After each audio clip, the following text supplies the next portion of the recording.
"Your body is mine until we have a baby," the cowboy declared to the Apache girl. His voice cracked through the silence like a whip against the mountain wind. She didn't flinch, only stared back, eyes dark with something between fear and defiance. In that moment, two worlds collided, one forged in law and pride, the other in loss and survival. He thought he was claiming a right. She knew he was sealing a curse. But what neither of them expected was how fate would twist that vow, turning possession into protection and hate into something far more dangerous. Who was this woman the cowboy thought he owned? What secret burned behind her silence? And when the storm came, would it wash away his sins or reveal hers? The wind carried dust and pine ash across the Wyoming foothills, the kind that stung the skin and blurred the line between man and ghost. A lone rider guided his horse through the ravine, coat torn, jaw set like carved stone. Behind him, a wagon creaked under the weight of a single passenger, an Apache girl bound by a rope at her wrists, the mark of a recent bargain still red against her skin. He hadn't planned on buying her. Not exactly. The trade was made in anger, a desperate act to settle a debt owed to a rancher whose son never came home from the war. But once the deal was struck, the man, known only around campfires as the Drifter, couldn't undo what had been done. The girl's eyes, silent and sharp as obsidian, followed every move he made, but she hadn't spoken a word since they left the settlement. The Drifter told himself it was temporary. He'd keep her safe, feed her, and when the snows melted, he'd find a way to send her back to her people. But each mile of wilderness seemed to close around them tighter, as if the land itself demanded repayment for what he'd taken. Nights were long, the fire small, and her silence louder than any sermon he'd ever heard. Once, near the river crossing, she slipped her bindings without him noticing. She could have run. She didn't. Instead, she sat on a rock, staring at the stars as if listening to voices he could not hear. When he asked her name, she said only one word, "Why?" It wasn't a question he could answer. By dawn, he tied the rope again, but this time looser. He didn't know why.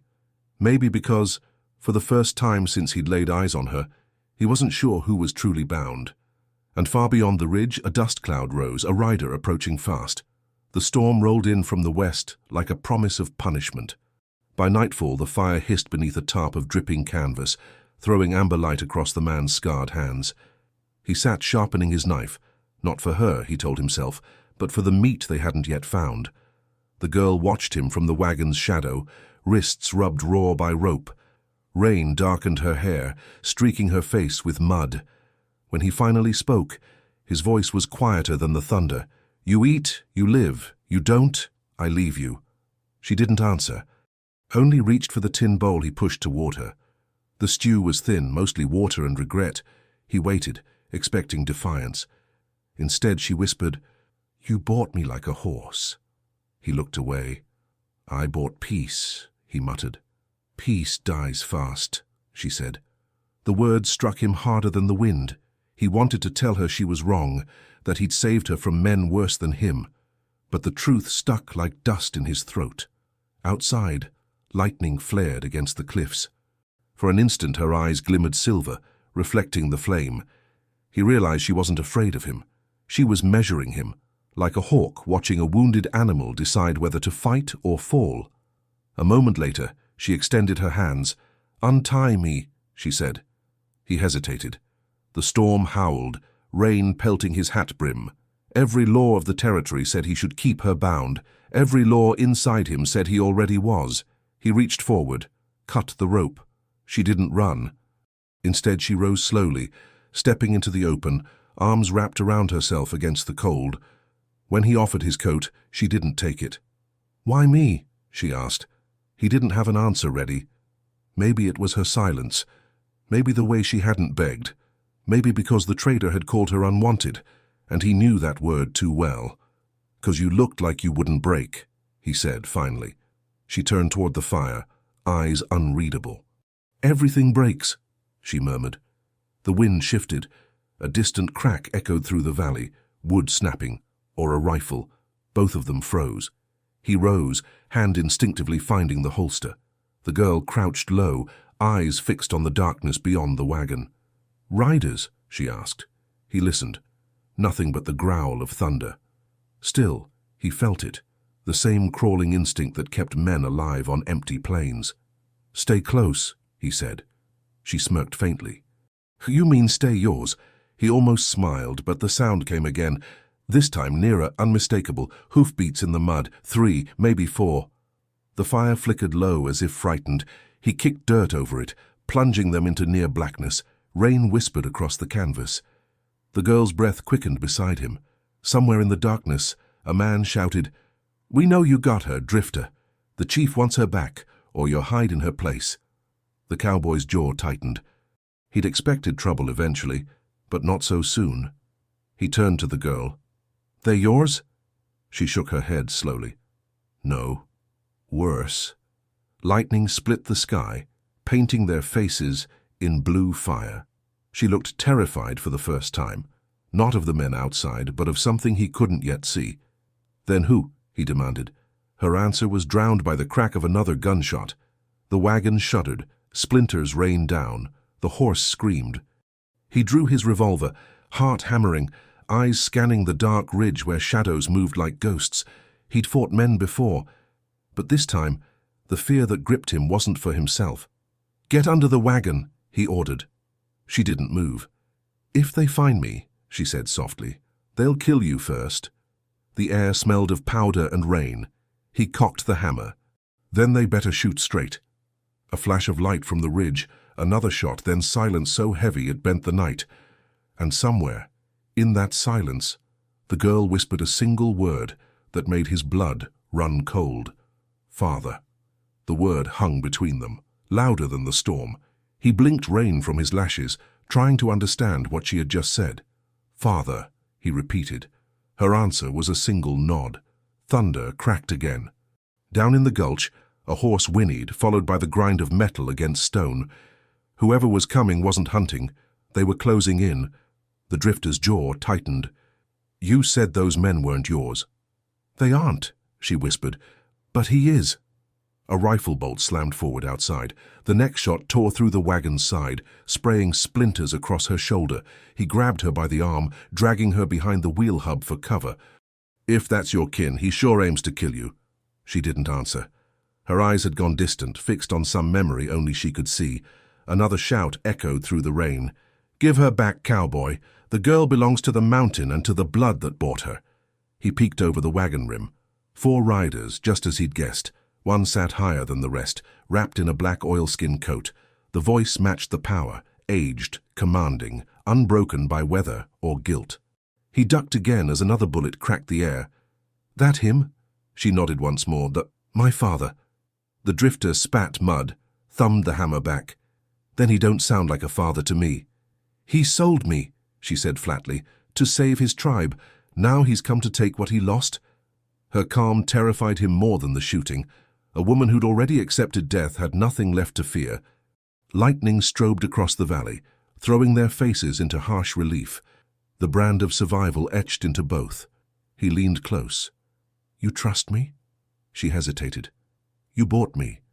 Then I reckon I'm responsible for keeping you alive." He broke from cover, firing twice toward the ridge. The thunder swallowed his shots, but one rider toppled, horse screaming into the dark. The others scattered long enough for him to yank her to her feet. "Mount up!" They ran through knee-deep mud to the waiting horse. She climbed behind him, arms locking around his waist. The heat of her body cut through the cold like a confession.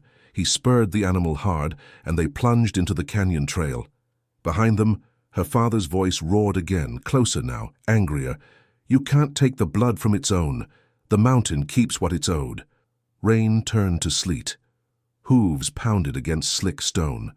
The horse stumbled, recovered, stumbled again. He could feel her trembling, though whether from fear or fury he couldn't tell. "Hold tight," he muttered. "We reach the pass. They can't follow." "He always follows," she said. They rounded a bend, where the cliffs funneled wind like a knife. The moon slid from behind cloud, pale and cold. The girl twisted suddenly, glancing back. "He's not after me," she breathed. "He's after you." He frowned. "Me?" Her next words came between gasps. You were the soldier who burned his camp years ago. He remembers your face." The world seemed to tilt. Memories he'd buried under whiskey and silence clawed to the surface. A night raid, flames licking canvas, screams carried on smoke. He'd thought it was justice then. Now it sounded like judgment riding behind him. The horse slipped. They nearly went down. He pulled it steady, heart hammering. So that's the truth. She clung tighter. That's why he'll never stop. A bullet tore through the brim of his hat, grazing his ear. He fired blindly back, sparks flying where lead hit rock. They couldn't outrun this forever. The only cover lay ahead. The old mining tunnel, half collapsed a mile north. He veered off the trail, into thicker trees. Branches whipped their faces, rainwater freezing in the wind. Behind them, voices shouted orders, hoofbeats echoing like drums of war. They burst through a thicket into the mouth of the tunnel. The horse balked, nostrils flaring at the blackness. He slid off, pulling her down beside him. "Inside," he said. She hesitated, glancing back toward the sound of pursuit. "If we go in, it might cave. If we stay out, we're dead." They plunged into darkness. Water dripped from the ceiling. The air smelled of rust and old sorrow. He lit a match, shielding it with his hand. The tiny flame painted her face in trembling gold. He saw blood at her temple, thin line, fresh. "Sit," he said. "Let me see." She obeyed. For the first time since he'd met her, she didn't fight the touch. He cleaned the cut with his sleeve, fingers rough but careful. "Why'd you tell me now?" he asked. "Because you needed to know who you really saved." The match burned down, singeing his thumb.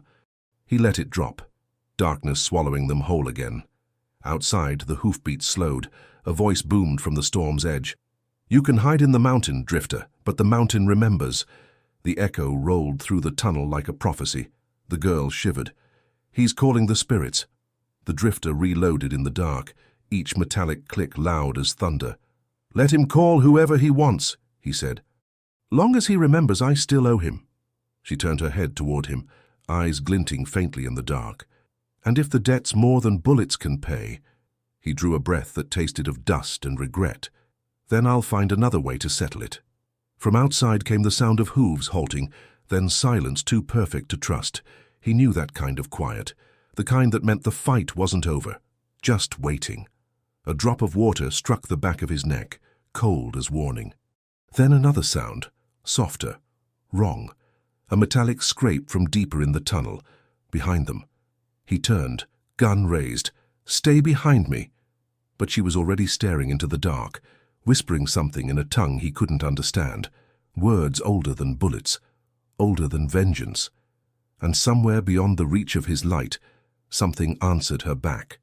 The echo came again, low, almost human, but too slow to be speech. Drips from the ceiling kept time with his heartbeat. The Drifter crouched, pistol steady. "Who's there?" No reply, only the wet shuffle of gravel deeper inside. The girl pressed a palm to the rock wall, whispering under her breath. "He's woken them." "Who?" he asked. "The dead, the ones he sold." He almost laughed, but something in her face stopped him. This wasn't fear. It was memory. A pale glow trembled ahead. Phosphor from old mining ore, maybe, or maybe not. He took one cautious step forward. "Stay close." She shook her head. "You don't command what's already claimed." Her tone chilled him worse than the air. He touched her shoulder. "You still bleed, a girl. That means you're alive." Alive isn't safe. A pebble skittered down the tunnel. Then a shape, small, hunched, slipped into the flicker of his matchlight. It looked like a man, ribs sharp under torn buckskin, eyes gleaming like wet coals, another shape behind it, then another. He backed away slowly, gun raised. "They miners." "Not anymore," she whispered. "They were buried here after the raid." His stomach turned. "The raid I led." She met his eyes. "Now you see why he called them." The figures didn't advance, just swayed in silence as though the wind itself moved them. He fired once into the ceiling. The report boomed through the stone. Dust rained down. The shapes flickered and were gone. He exhaled hard, ears ringing. "Ghosts don't vanish from bullets." No, she said, voice steady. But fear does. Outside, lightning split the ridge again, illuminating the tunnel mouth. For an instant, he saw silhouettes on horseback, her father's men waiting, patient as vultures, trapped either way. He holstered the gun and grabbed her hand. We move. Other side of the mine opens near the river. She followed without argument this time. Their footsteps echoed down the shaft. The deeper they went, the louder the wind seemed, though there shouldn't have been wind underground. Why help me? He asked suddenly. After what I did to your people. Because dying angry feeds him, she said, and I won't feed him anymore. They emerged into a cavern where daylight leaked through cracks high above. Rusting rails crossed the floor. Carts lay overturned like bones. He spotted a rope ladder leading toward the faint light. He checked it, dry enough to hold. Go! She climbed, careful and silent. When she reached halfway, wood groaned somewhere above. Then a new sound, hoofbeats again, this time echoing from the other end of the mine. He looked up. Faster! The girl scrambled the last few rungs and pulled herself into daylight. He was halfway up when the first rider burst through the lower tunnel, lantern swinging, rifle raised. Found him! The man yelled. The drifter fired down once. The shot hit rock, blinding flash in the dark. He hauled himself up and rolled onto the surface beside her. The rain had stopped. Mist curled across the pine ridges. She stood facing east, hair plastered to her face, breath ragged. Below them, voices barked orders, metal clanged. He rose. We keep heading north. There's a cabin near Bear Creek. You built it. Once, when I still thought I could live quiet. They ran through the trees. The sky was bruised with dawn. Every sound felt magnified, the snap of branches, the hiss of wet leaves. He could tell she was weakening. The cut on her temple had reopened. He stopped near a fallen log. Sit, let me fix it. We don't have time. We make time. He tore a strip from his coat and bound the wound again. For a second their eyes met. Brief, fragile truce. The forest around them smelled of pine sap and gun smoke. She broke the silence first. He won't rest until one of us does. He nodded. Then let's make sure it ain't you. A shot rang out, so close the air cracked beside his ear. They dove behind the log. Bark exploded above their heads. From somewhere behind the fog, her father's voice rose again, calm and certain. Bring the girl alive, kill the man. The drifter chambered his last 2 rounds. That old lawman ever learn mercy? He was never a lawman, she said softly. He was a preacher. The words hit harder than the bullet had. Preacher? He blessed the raid before it burned. He stared at her, then toward the ridge where the voices closed in. So I burned a village under God's command. She looked at him, something shifting behind her eyes. Pity, maybe.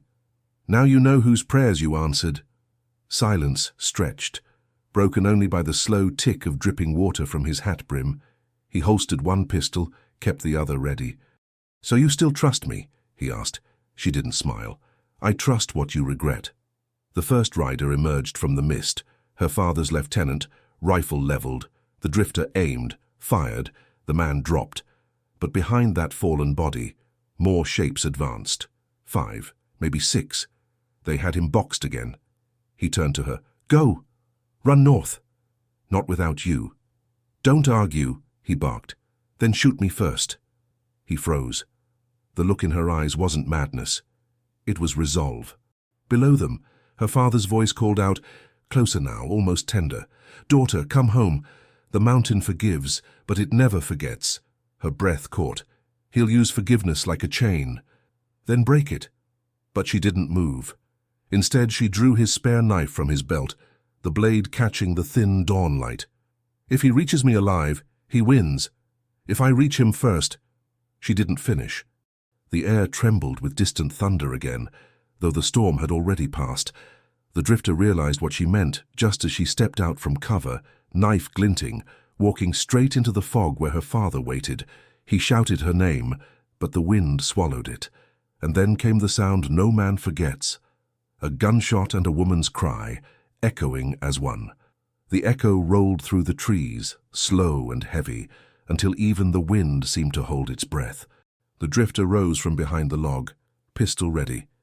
Fog thickened around him, white as smoke from an old sin. "Girl," he called, voice breaking. No answer. He stepped forward, boots sinking in wet moss. Each footfall felt like trespass. Then, movement ahead. A figure on its knees, shoulders shaking. He ran to it, heart hammering. It was her. The knife lay in the mud, blade red where the dawn touched it. She was alive, but barely. He fired first, she whispered. He knelt beside her. "Where is he?" She nodded toward the ridge. Through the lifting fog he saw a man slumped against a pine trunk, her father, gun still in his hand, breath rising in thin clouds. The drifter started toward him, but she caught his sleeve. "Don't." "Why?" "He'll make you confess before he dies. That's his power." He hesitated, then pressed the pistol into her palm. "Then you hold it. I'll finish this talk myself." He walked up the slope slowly, weapon lowered. The old man raised his head. His beard was streaked with gray and blood. His eyes burned with the strange calm of someone who'd already seen his end. "So the ghost of my people walks in flesh," the preacher rasped. The drifter stopped a few feet away. "You knew me, even then. I prayed for your bullet the night you came. God answered late, but sure." He looked back down the hill. The girl crouched where he'd left her, pistol steady. "You sold her," the drifter said. "Traded your own blood. A tribe starves, a father feeds it. By breaking his daughter? By keeping her alive long enough for guilt to find you." The words landed like stones. For the first time, the drifter saw the plan, vengeance dressed as salvation. He shook his head. Then this was never about her. "Everything is about her," the old man hissed. "She's what you took from us. Now she takes you." The preacher raised his revolver again, but his hand shook. The drifter didn't move. He let the muzzle find his chest. "Go ahead," he said. "I've been dying since that fire." The click of an empty chamber broke the silence. The old man's eyes widened, shock, then rage, then something almost like relief. He fell back against the tree. A faint smile crossed his lips. "Then let the child finish what you could not." Down the slope, the girl staggered to her feet. She approached slowly, pistol trained on her father. Her hand trembled. "Why me?" she asked. "Why curse me with both your wars?" "Because you're strong enough to end them," he whispered. She lowered the gun, tears cutting tracks through the dirt on her face. "Strength isn't killing, Father. It's stopping." He looked past her to the drifter. "She learned mercy from you. God help her." Then his eyes dimmed, head tilting back against the bark. No final breath, no thunderclap, just stillness. The drifter stepped closer. "He's gone." She nodded, though her face showed no victory. "He's never gone. The mountain keeps what it's owed." They buried him in silence beneath the pine roots. No prayers, no stones, only earth and rain. When they were done, she sank to her knees, staring at the shallow mound. "You should leave," she said. "I could," he answered. "But you'll freeze out here alone. Better to freeze than to burn again." He hesitated, then removed his coat and set it over her shoulders. The gesture was small, but it carried more weight than words. They sat like that until the fog thinned and sunlight found them. Birdsong returned, cautious at first. He finally spoke. "You said the mountain remembers. Think it forgives." She wiped her cheek. "It forgives slow. Maybe slower than men. Then I'll wait with it." For a moment, peace seemed possible. Two broken souls breathing the same quiet. Then the horse below the ridge screamed, and a new voice shouted from the trees. "Marshall's posse! Drop your guns!" The drifter's head snapped up.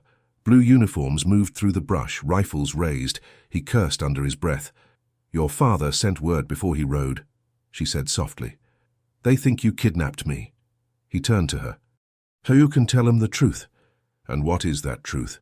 He looked at her, mud and blood streaked across both of them, and found no simple answer. "Maybe that we saved each other." But the marshals were already closing in, shouting orders. He raised his hands, a pistol falling to the ground. The girl stepped in front of him, voice clear and strong. "He's not my captor. He's my witness." Confusion flickered through the nearest officer's eyes, but not mercy. "Stand aside, miss." She didn't move. "If you take him, you take me. The officer's finger tightened on the trigger. Somewhere behind the line, a horse snorted, a nervous movement, a slip, and then another gunshot. The blast scattered birds from the trees and sent both of them diving for cover. When the smoke cleared, one marshal lay bleeding in the grass, but no one knew whose bullet had dropped him. The air filled with shouting again, boots pounding, rifles leveling. The drifter grabbed the girl's arm. "Run," he whispered. "Before they decide we both belong to the grave." They sprinted into the trees as fresh thunder cracked overhead. Not from weather this time, but from every gun in the valley. The forest swallowed them whole. Gunfire cracked behind, scattering crows into the morning haze. The drifter ran until his lungs burned. The girl half dragged, half carried through brush slick with dew. They dove behind a fallen pine. Bullets thudded into bark, spraying needles. He returned 2 shots, blind, desperate. Then silence again. "You hit any?" she gasped. "Don't know, don't care, keep your head down." Smoke from rifle powder drifted through the fog, sharp and bitter. He reloaded by touch, hands shaking from cold and adrenaline. "How far to Bear Creek?" she asked. "Half a mile, maybe less if the river's high."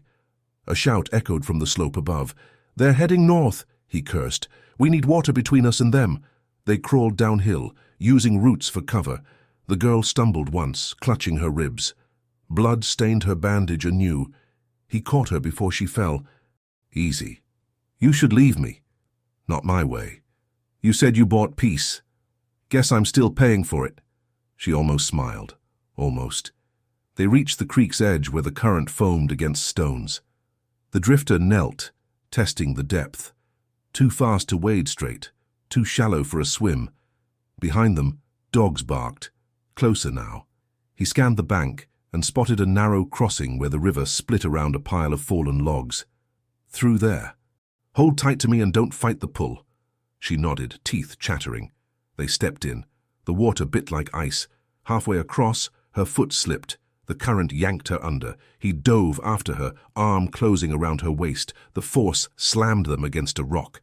He pushed her toward the far bank, lungs screaming for air. They broke the surface together, coughing, soaked to bone. For a few breaths, there was only the rush of the river.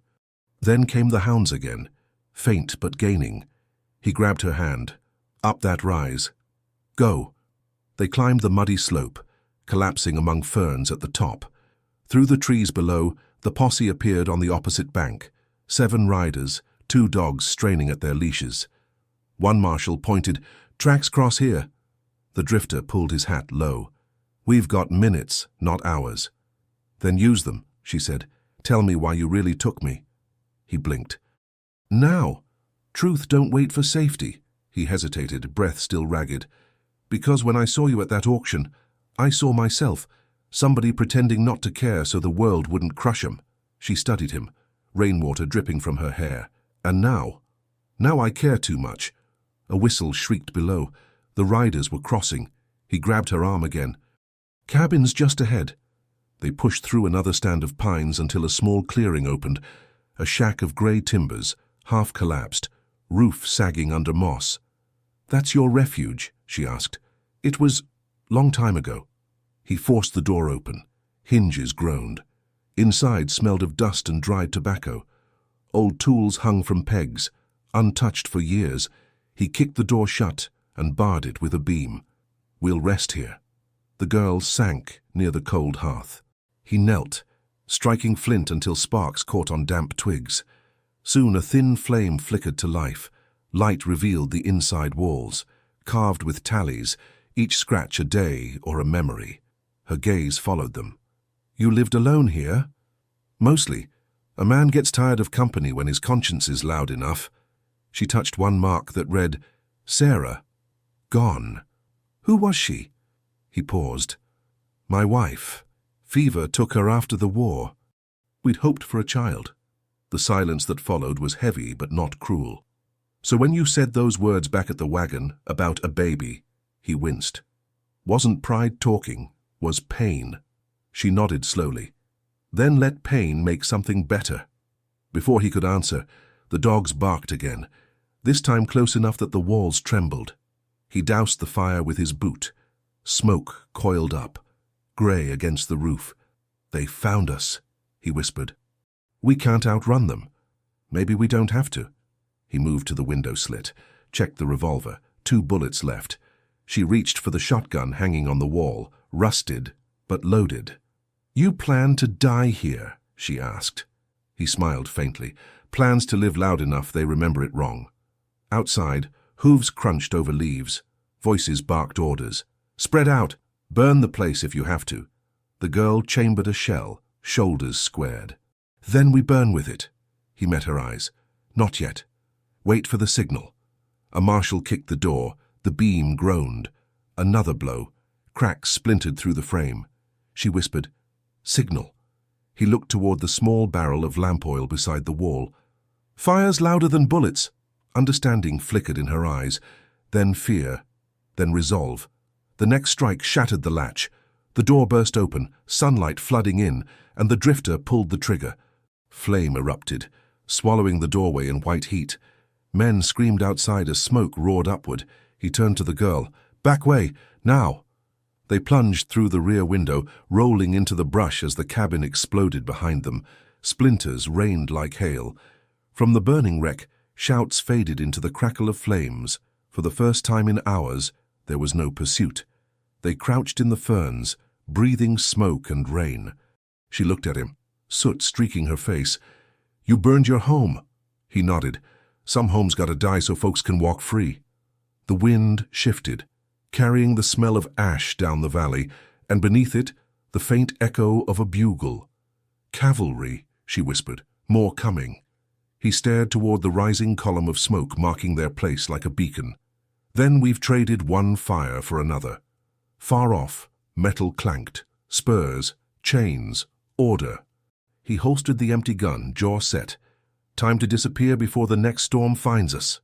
They rose together, silhouettes against the burning light, 2 ghosts walking away from the only shelter either had left, while behind them, through the crackle and the smoke, a man's voice called her name again.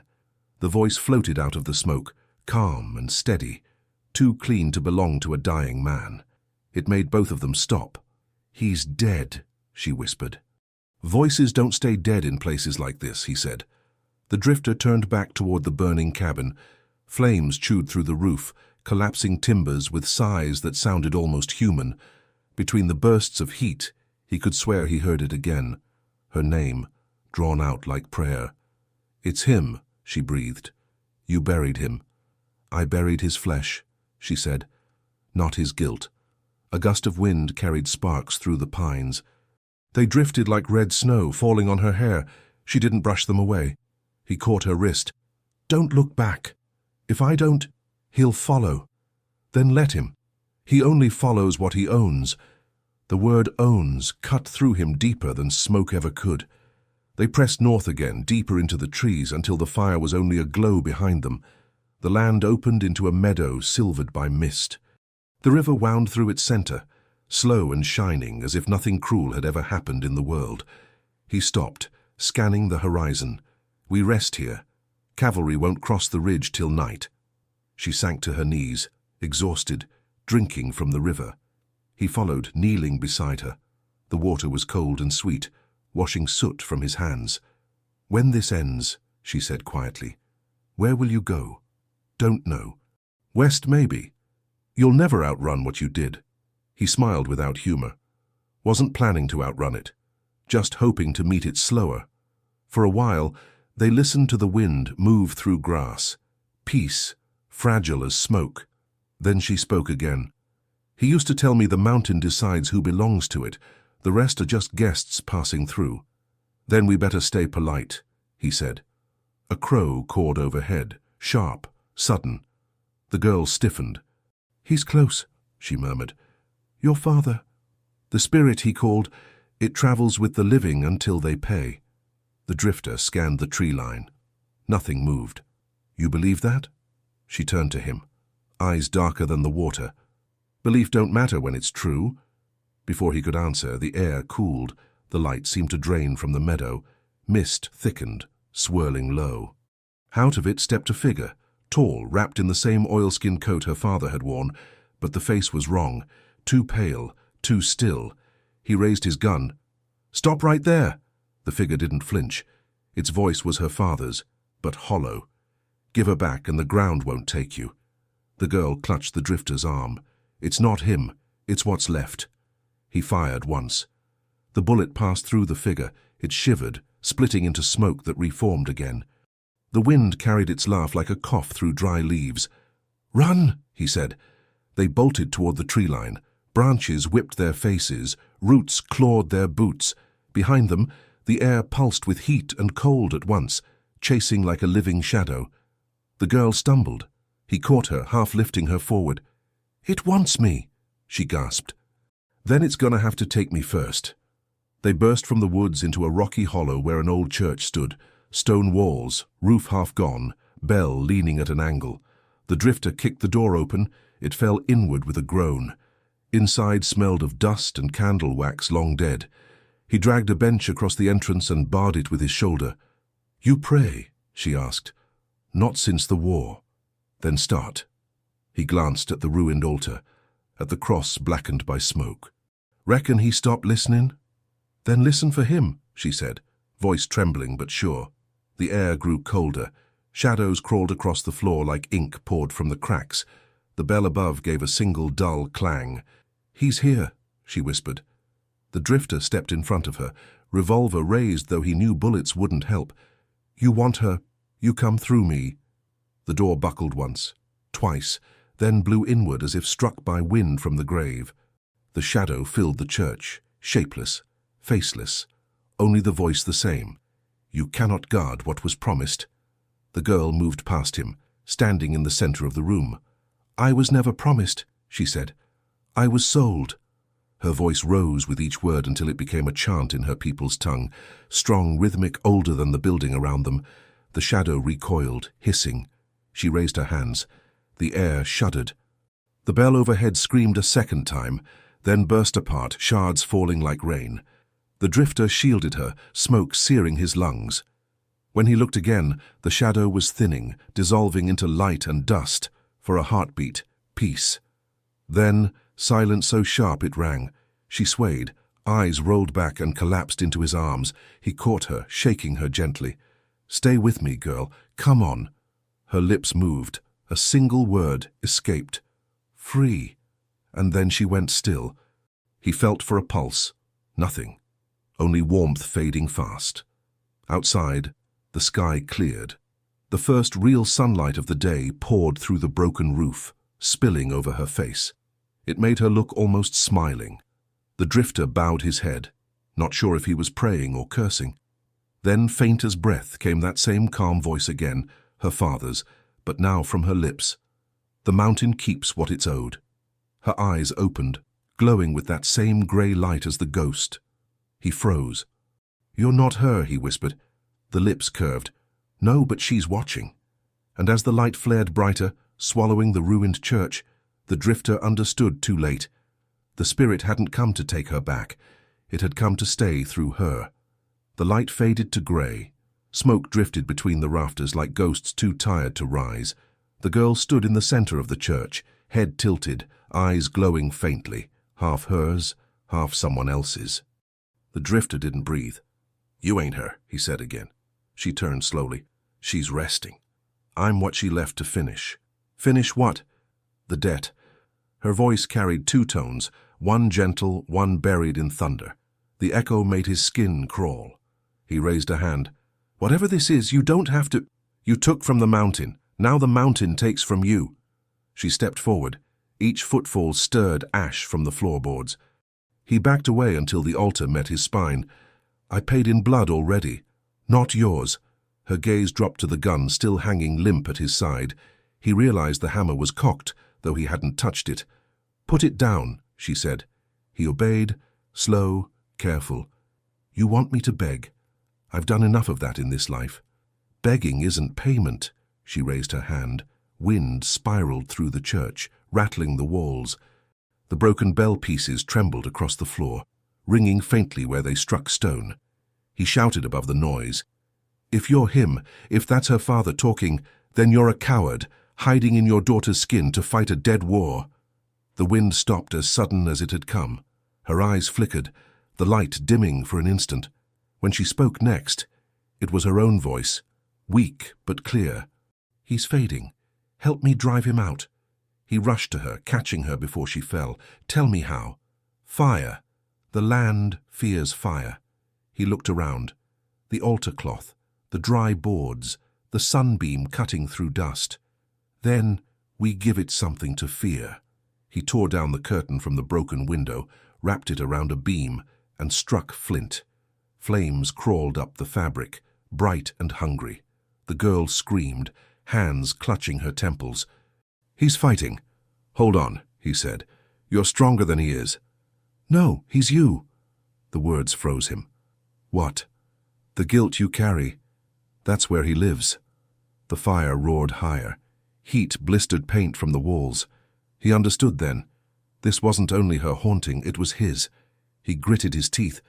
"Then I burn with him." He grabbed the torch and slammed it into the floorboards.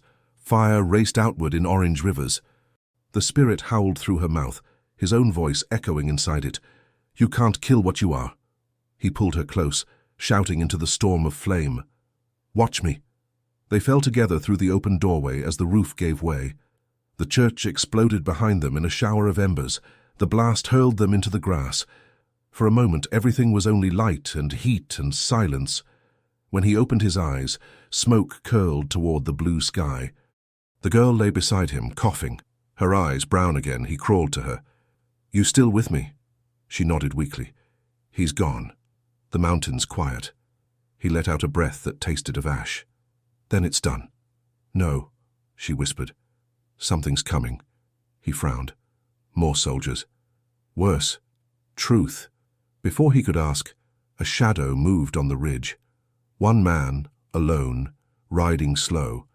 The sunlight flashed on his badge. "Marshal," he muttered. The rider dismounted near the burned church, scanning the smoke. When he spotted them, his hand went to the revolver at his hip. "Hold still," the girl warned. "He'll shoot first. Ask never." The drifter stood, raising empty hands. "Marshal, there's no fight left here." "Then why's the whole valley burning?" the man called back. "You're wanted for murder and kidnapping." "She's free," he said. "She'll tell you." The marshal's eyes slid to the girl, to the rope scars on her wrists. "That true, miss?" She rose shakily, meeting the lawman's gaze. "He saved me." "From who?" She glanced at the smoke. "From all of us." The marshal hesitated, torn between duty and something that looked like pity. He lowered his weapon slightly. "There's still a warrant. You come quiet. Maybe the judge listens." The drifter nodded. "Then let's end it proper." He took one step forward. The girl's hand shot out, grabbing his sleeve. "If you go with him, you hang. That's not justice, it's appetite." He looked down at her, eyes tired but steady. "Maybe the world needs a body to bury so the ghosts stay gone." She shook her head. "I won't let them take another." He tried to smile. "Ain't up to you this time." He turned toward the marshal, and the man raised his pistol again. "Don't move." Wind stirred the ashes. The church bell's broken halves clinked together faintly, a sound almost like a heartbeat. The girl whispered, "He's not the only one watching." A cold ripple ran through the ground beneath their feet. The soil shifted, cracking open near the church ruins. Heat and light surged upward, the fire reborn, the mountain waking once more. The marshal stepped back, eyes wide. "What in God's name?" The drifter spun toward the girl, shouting over the roar, "Run!" She didn't move. Her gaze was fixed on the flames rising behind him, and in them she saw faces, her father, his wife, all the dead between them. "It's calling us both," she said. He grabbed her shoulders. "Then we tell it no. It doesn't take no." The fire leapt higher, wrapping the church spire in gold. From its heart, a figure began to form. Neither man nor smoke, but something older, waiting. The marshal's pistol dropped from his hand. "Sweet Lord." The drifter drew his last bullet, loaded it slow. "Guess the mountain's not done collecting," he muttered. And as the spirit's shape took its first step out of the fire, the ground beneath them split open with a sound like thunder. The ground cracked open like a drum of thunder beneath their feet. Smoke rose from the fissures, curling into figures that reached for the sky and vanished. The horse tied near the ridge reared and bolted. The marshal fell to one knee, clutching the trembling earth. The drifter grabbed the girl's arm. "Move!" They stumbled through the shaking field toward higher rock. Behind them, the old church crumbled inward, its last beam glowing white in the fire. From the blaze stepped the spirit, not a man, not a ghost, just a shape of heat and ash wearing a hint of every face they had ever lost. No voice this time, only the deep hum of wind and memory. The girl pressed a hand to her chest. "It wants the truth." He stared at her. "Then give it. It wants yours, not mine." The fissure widened, swallowing what was left of the grave they had dug for her father. Out of the pit came his badge, rising through smoke like a star and falling at the drifter's boots. He bent, picked it up, metal still warm. On its back, the single word stamped deep, "Redeemed." He looked at the girl. "He left this for you." She shook her head. "For you. You're the one who still believes you can't be saved." The air pulsed again. The spirit's form wavered, brightening when the drifter clenched the badge, dimming when he loosened it. The marshal shouted from behind them, "Get away from that thing!" But his voice sounded far away, lost inside the roar of the earth. The drifter turned, eyes fixed on the fire. "I've run from every ghost but this one," he said quietly.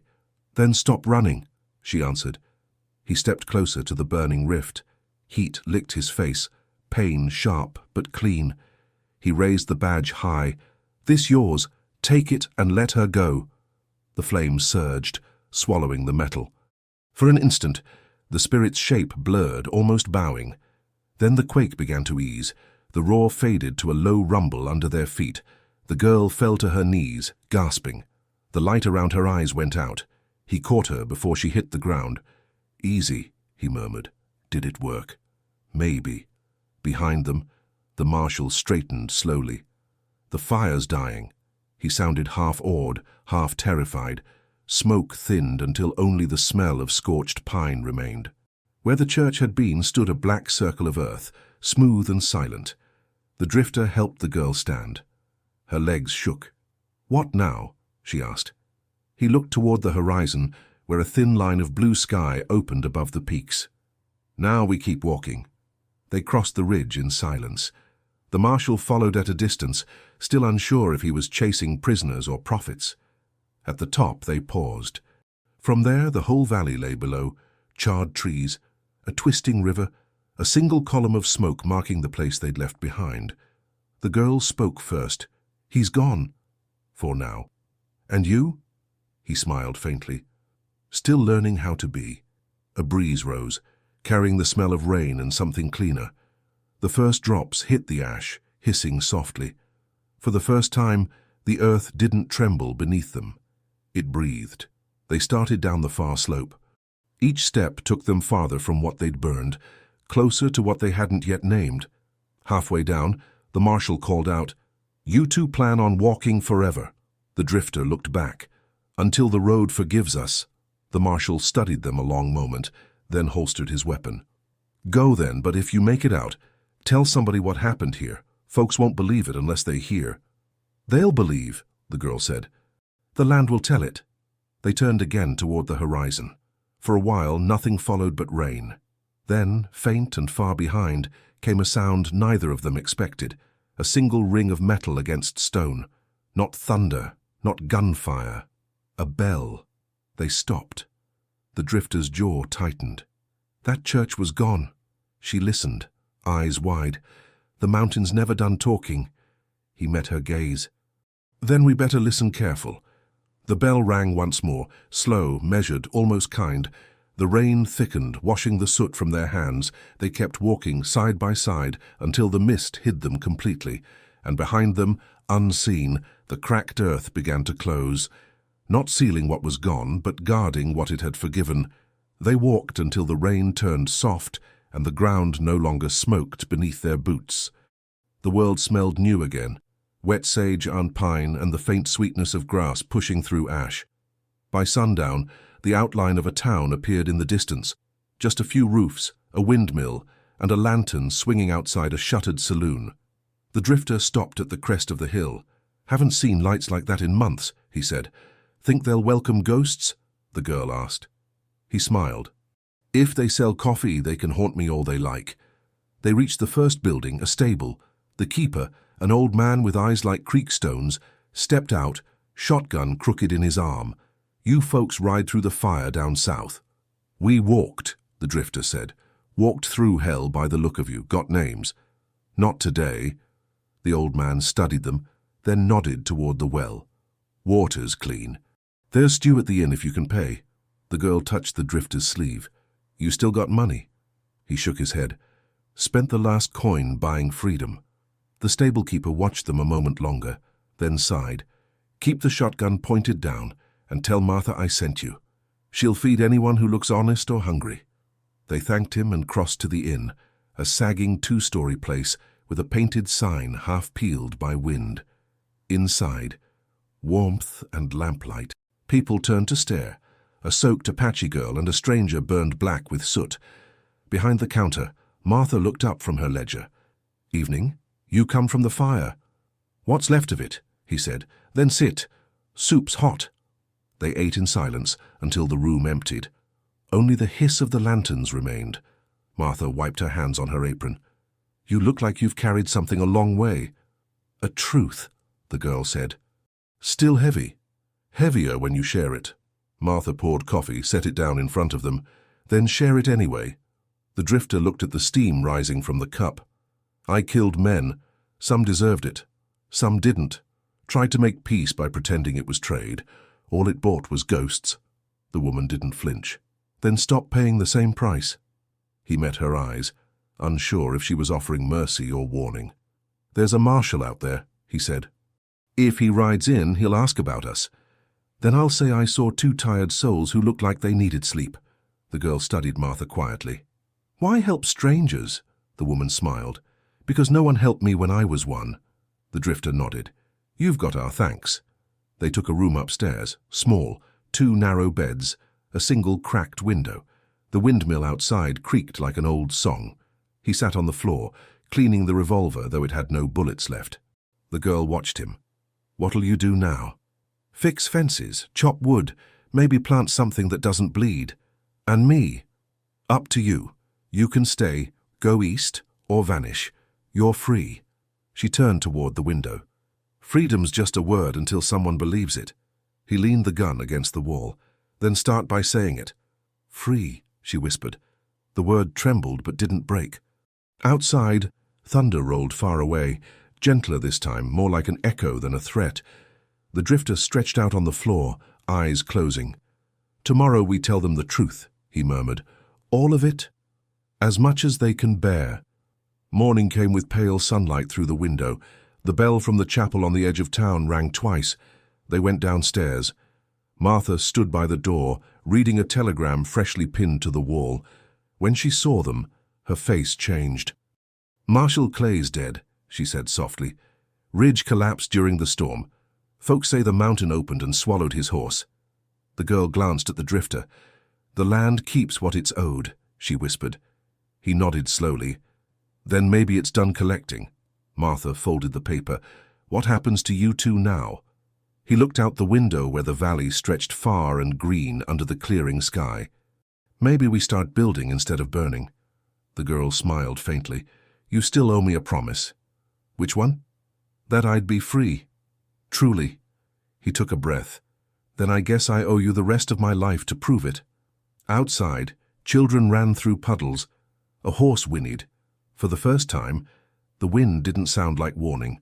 The drifter stepped into the sunlight, hat low, boots sinking into soft mud. He turned once more toward the mountains in the distance. Smoke still curled faintly above them, thin as memory. "We leave it behind," he said. "Until it calls again," she answered. They started down the road, footprints filling with water, the bell tolling once behind them, slow, steady, forgiving. But far to the south, where the valley's scar met the horizon, a new sound rose. The grind of iron against stone, a wagon's wheel turning where none had since the fire. The girl stopped, eyes narrowing. "Do you hear that?" He did. A single rider moving through the mist, a badge glinting faintly on his chest. Different man, same metal. "Another marshal," she asked. He sighed. Maybe the world don't rest easy after all. The rider raised a hand in greeting or warning, hard to tell from that distance, and as the wind carried the faint jingle of spurs toward them, the drifter touched the brim of his hat and murmured, "Guess peace don't ride fast in these parts." They walked on, 2 survivors, 2 witnesses, while behind them the mountains glowed in morning light. Quiet now, but never silent. They didn't stop walking until the sun reached its peak. Dust shimmered above the road. The town behind them was only a blur of roofs. Ahead lay open prairie, green rolling into gold. The girl broke the silence first. "You think that rider's still following?" "Maybe. Or maybe he just wanted to see which way the wind was blowing." "And which way is it?" He tasted the air. "East, toward a place I swore I'd never go again." She frowned. "Why?" "Because it's where I buried everything good I ever touched." They reached a wooden sign, half sunk in mud. Red Mesa, 12 miles. The name tightened his jaw. "That's where she's buried, isn't it?" He nodded. "Sarah, my wife, thought the mountain had taken all that away." "Guess not." "Maybe going back's the only way forward," she said. He didn't answer, just started walking again. By dusk, they stood at the edge of Red Mesa. A few houses still stood, their windows blind with dust. The graveyard lay on a small rise beyond the well, wooden markers leaning like tired men. He stopped beside one marked only with a crooked cross. Kneeled, touched the cracked earth. "Never thought I'd come back breathing." The girl hung back, watching him. What would she say if she saw you now? She'd ask what took me so long to stop running. He brushed dirt from the marker, whispering something too low to hear. Then he turned to the girl. "I ain't got flowers. You got anything?" She took the red ribbon from her hair and laid it across the grave. The wind caught it, twisting it like flame, then let it rest. "That's enough," he said. "For her or for you?" "For both." The sound of hoofbeats broke the quiet. They looked up.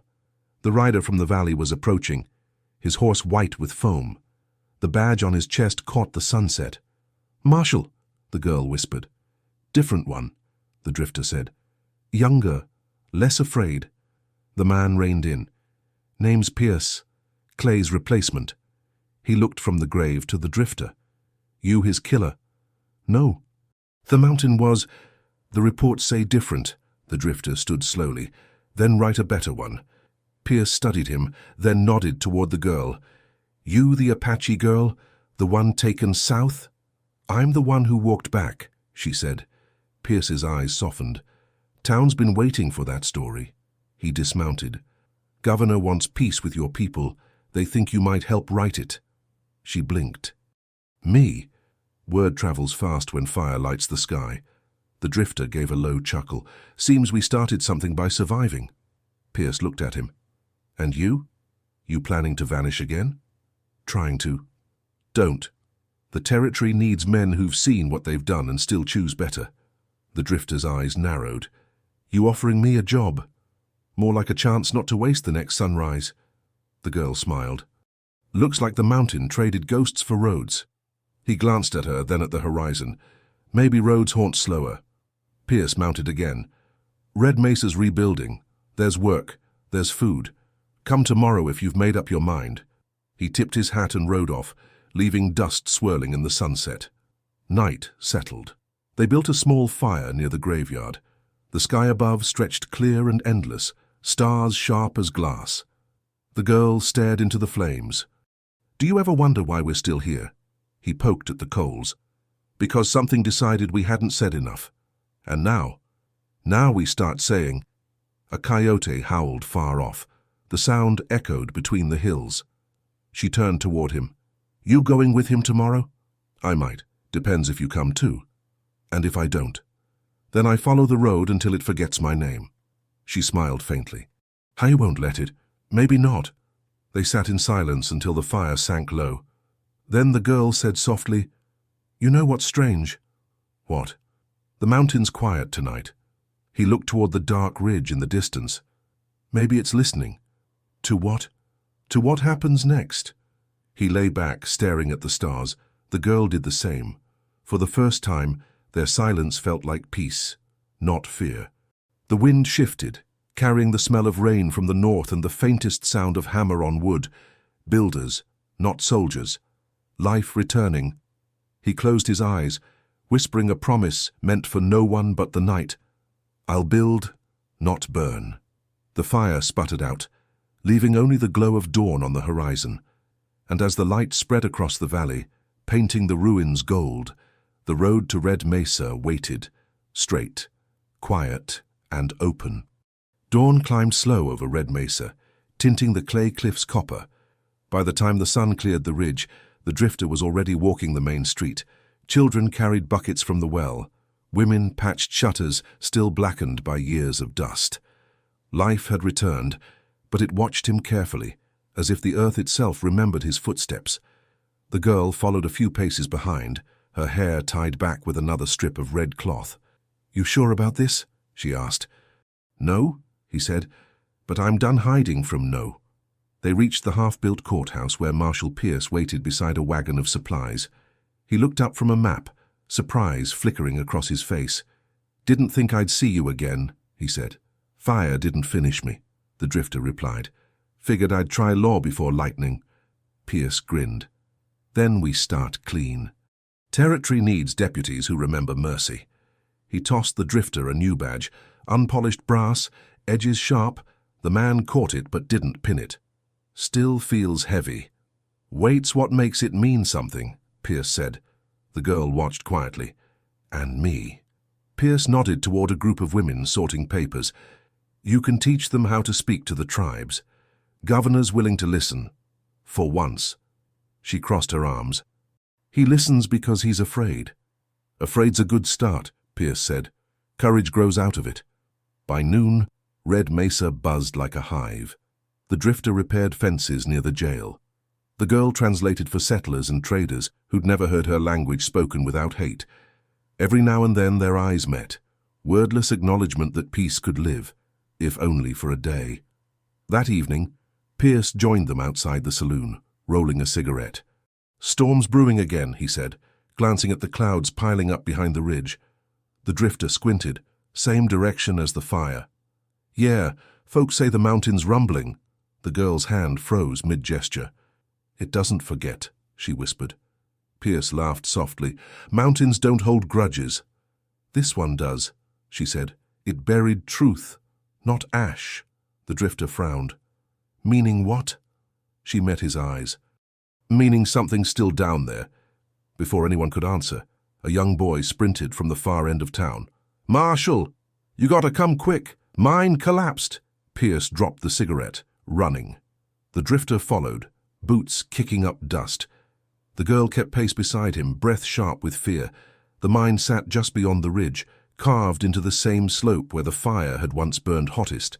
A handful of workers clawed at a pile of fallen rock. Cries echoed from inside the tunnel. Pierce shouted orders. "Ropes! Lanterns! Anyone still breathing in there? We pull 'em out." The drifter grabbed a pickaxe, hacking at the loose stones. Soot mixed with sweat on his skin, the old smell of death returning like memory. The girl joined him, voice steady. "Listen, the mountain's hollow. It's letting us in." They forced a narrow gap open.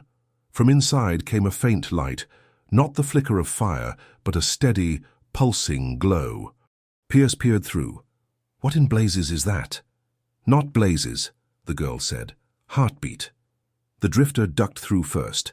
The tunnel widened into a cavern streaked with quartz and old timbers. At the center lay a pool of water, perfectly still, reflecting the glow from veins of stone above. And floating in the pool, half buried in silt, was a rifle, blackened but intact, the one he'd lost at the fire. He stepped closer. His reflection rippled, shifting until it wasn't his face at all but the specters, the same eyes of smoke, the same voice inside his head. "You thought you buried me." He staggered back. The girl grabbed his arm. "What do you see?" "Everything I tried to forget." Pierce's lantern flared, catching the rifle's engraving, S. Whitlock, the drifter's wife's initials. "This was hers," he whispered. The girl's eyes widened. "Your wife carried a gun." She fought beside me, died holding it. The pool shimmered brighter, light crawling up the cavern walls. Pierce swore under his breath. "We need to get out. This place isn't safe." "It's not the place," the girl said. "It's the truth waking." The ground shuddered, pebbles skittering. From the far end of the cave came a low rumble like a sigh, deep, alive, familiar. The drifter gripped the rifle. "Guess the mountain wants another word," Pierce yelled. "Everybody out!" But the exit was already collapsing, dust pouring from the ceiling. The girl pulled the drifter toward the narrow side tunnel. "There's another way. I remember the wind." "Go!" he shouted to the others. "Follow her!" They scrambled through darkness, rock cracking behind them, the glow chasing like living fire. Pierce coughed from the dust. "If this mountain falls, it'll bury half the town." The drifter looked back once, the pool now a ring of flame, the rifle still glowing at its center. He stopped. "Go on without me." "No!" the girl cried. "I have to end it where it began." She grabbed his hand. "If you stay, you die." He smiled faintly. "Then maybe that's the trade left unpaid." The mountain roared, heat surging through the tunnel. He pulled free, turning back toward the light. "Tell them peace ain't cheap," he shouted. And before she could stop him, the tunnel sealed with a crash of stone, cutting her off from the sound of his voice. She stumbled into daylight with Pierce and the others as the ridge split behind them. A column of dust rose high, curling into the shape of a man before dissolving in the wind. The townspeople gasped, crossing themselves. The girl fell to her knees, whispering, "He gave it back." Pierce helped her up. "Gave what back?"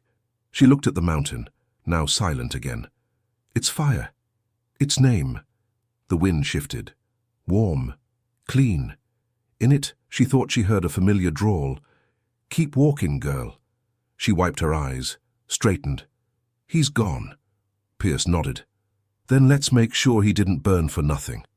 They turned toward Red Mesa. Behind them, the mountain glowed faintly. Not with anger this time, but with light like dawn through smoke. Inside the mountain, everything was red. The drifter stumbled through smoke that shimmered like water. Heat bent the air until shapes blurred, walls breathing, shadows alive. He still held the rifle, though it felt lighter now, almost hollow. The voice came again, not the spirit's anymore, not hers, his own, echoing back from the rock. "You carried me here to die, didn't you?" He gritted his teeth. "To finish what we started, then finish it right." He reached the pool again. It no longer burned. It pulsed, calm, steady, like a heart. When he looked into it, he saw every face he'd run from. Sarah, the Apache girl, the men he'd killed. They weren't accusing, just waiting. He knelt. "You're not ghosts. You're what's left when the gun goes quiet." The reflection spoke in his voice. "Then lay it down." He took the rifle, still warm, and set it into the water. Steam hissed, rising in curls that smelled of cedar and rain. The light deepened from red to gold. The cave trembled, not with rage, but relief. He whispered, "No more fires." Something answered, soft, almost human. "Then walk out of here alive." But the tunnel behind him was gone, sealed by tons of rock. He looked up toward a thin crack where daylight shimmered through falling dust. "You always make it hard," he muttered. He climbed, palms bleeding, each hold crumbling beneath his weight. The mountain groaned around him, shaking loose stones that tore his hat away. When he reached the last ledge, sunlight struck his face, bright and blinding. He hauled himself through the narrow opening just as the ground beneath him collapsed. Outside, the storm had broken open the sky. Rain poured down in silver sheets. From the ridge below, the girl saw a figure crawl out of the smoke, collapse against the rocks. "He's alive," she cried. Pierce ran to help, but the girl was faster. She reached him first, kneeling in the mud, rain mixing with tears. He opened his eyes. "Did it hold?" "The mountain's quiet," she said. "It's over." He tried to smile. "Then I can rest." "No," she said fiercely. "You live. You hear me? You live." He took her hand. "You already did the living for both of us." Lightning flashed. For a second, everything around them shone. River, ridge, the broken mine, and then the rumble softened into steady rain. Pierce approached, hat in hand. He did it. The tremors stopped. The drifter managed a breath, eyes half closed. "Tell Red Mesa, build higher, don't dig so deep." Pierce nodded. "We will." The girl leaned close, whispering, "Rest now. The land forgives." He looked at her one last time, and the smallest smile touched his face. "So do you." Then his hand went still. The rain fell harder, washing the soot from his skin, carrying it down into the valley. The mountain's glow faded at last, leaving only stone, clean and wet, beneath the dawn. The girl didn't cry. She stood, the wind pulling her hair free, the world silent except for the sound of water. She raised her hand toward the ridge. "He kept his promise," she said. Pierce bowed his head, "and gave us back ours." Behind them, the first rays of sun broke through the storm clouds, laying light across Red Mesa. The town bells began to ring, slow, steady, living. The girl turned toward them, her voice low but sure. "Now we build." Weeks passed. The valley turned green again. Where fire had once eaten the land, wild flowers now grew, small, stubborn, yellow against the black soil. The windmill by Red Mesa spun slow, creaking like a memory that no longer hurt. The girl, no longer a fugitive, no longer a prisoner, worked each morning beside the builders. Her hands, once bound, now shaped clay for new homes. Children followed her through the fields, asking about the fire, the man, the mountain. She never told them everything. Only this. He listened when no one else did. He gave back what the earth was owed. And when the mountain asked for truth, he spoke it plain. Marshal Pierce ran patrols along the ridge but carried no rifle, only a hammer. He said it kept the ghosts quieter that way. At dusk, when the work ended, the girl would walk to the edge of the mesa where the grave markers caught the last light. She'd place a stone there each evening, one for every day peace held. Sometimes she swore she could still hear him, the drawl soft on the wind, "Keep walking, girl." And she always answered, "Still walking." One morning, after a long rain, the townsfolk gathered near the river. A new bridge stood finished, timber and rope strong enough to hold wagons. At its center, Pierce nailed a small brass plate. The engraving read, "For the man who chose to build." The girl touched the plate and smiled. "He'd laugh at that." Pierce nodded. "Then we'll laugh with him." The wind stirred, warm and easy. Bells rang from the chapel rebuilt out of old wood. No one spoke of the fire anymore, only of the season that followed. When crops took root deeper, water ran clearer, and folks remembered what mercy sounded like. At sunset, the girl stood again on the ridge. Below her, Red Mesa glowed golden, roofs bright as coins. The mountains loomed far beyond, calm at last. She closed her eyes and whispered the old words her father once taught her. "What the land takes, the land returns." A bird lifted from the grass, circling high into the sky. For a heartbeat, she thought she saw him there, hat brim, easy stride, fading into the light. Then only clouds remained, and the steady sound of wind through the wildflowers. She turned toward the town, shoulders squared, eyes steady. The road stretched before her, long, open, alive. "Time to build," she said, and with that she walked back into the valley, not a captive, not a ghost, but a voice the mountain would never silence again. The fire may be out, but the story's still burning. If this journey through the ashes of love, guilt and redemption struck a chord in you, don't let it fade here. Subscribe now to step deeper into the frontier where mercy costs more than bullets and every storm has a soul. Each week, a new story rides in, new faces, new reckonings, new hearts learning what freedom truly means beneath the same unforgiving sky. Hit that bell, leave your thoughts below, and tell us, would you have forgiven the cowboy, or would you have let the mountain take him? Your words keep this fire alive. Your voice helps the next tale rise from the dust. Because out here, every story's a survival, and every viewer keeps the legend breathing. Subscribe, share, and saddle up for the next ride. The West remembers,